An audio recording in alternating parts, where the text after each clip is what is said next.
Well, the United Nations mission in Congo says militia fighters in the Eastern Democratic Republic of Congo attacked a UN peacekeeping base on Friday, triggering clashes that left 2 of the fighters dead and 2 peacekeepers slightly wounded. Friday's attack, in which 2 rebels were also wounded, was a rare frontal assault on UN forces that are charged with protecting civilians in Congo's east, where dozens of armed groups exploit mineral resources and prey on local residents.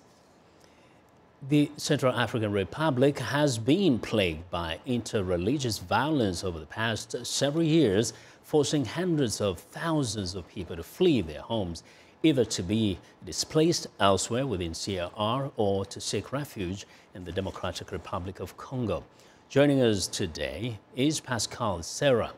She's a Mandela Washington Fellow and a native of the Central African Republic. She has spent the last 3 years working on a documentary profiling the people displaced by the violence in the CAR.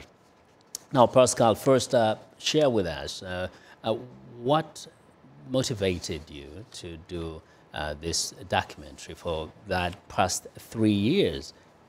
At the beginning, I was not supposed to work on it because it wasn't a subject I was working on at the beginning. And when I was, when you were landing in the airport of Central African Republic, you were already saying displaced people close to the airport at this time.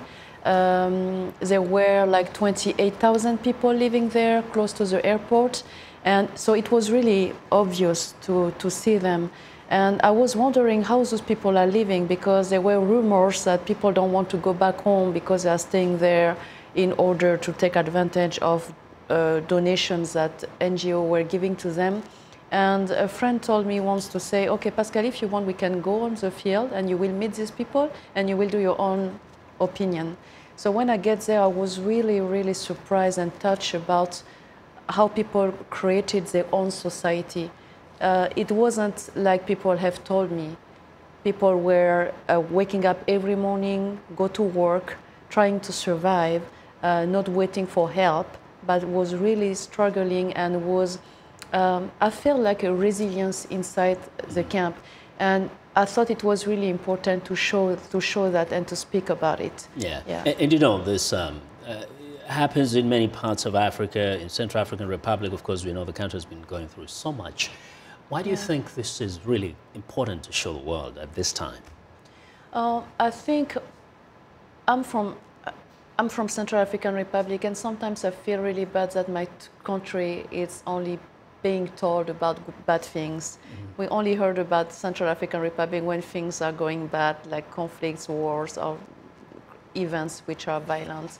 So I think it's important to show another narrative of that. So you're not really like trying to draw pity, like how miserable people are in the camps, but you wanted to show the resilience and the spirit of these people. Yeah, I think we don't speak about those people. We speak more about people who are killing and doing bad things, and we forget to speak also about people who just want to live in peace and who are trying to survive and who are creating things in order to just move on. Yes. So this is what I'm showing within the story in this documentary. And do you talk a little bit more about the people's state of mind and their kind of feelings about what's going on in their lives and what is being done by their country and the rest of the world? We found out that by taking the testimony, people felt really happy to speak up.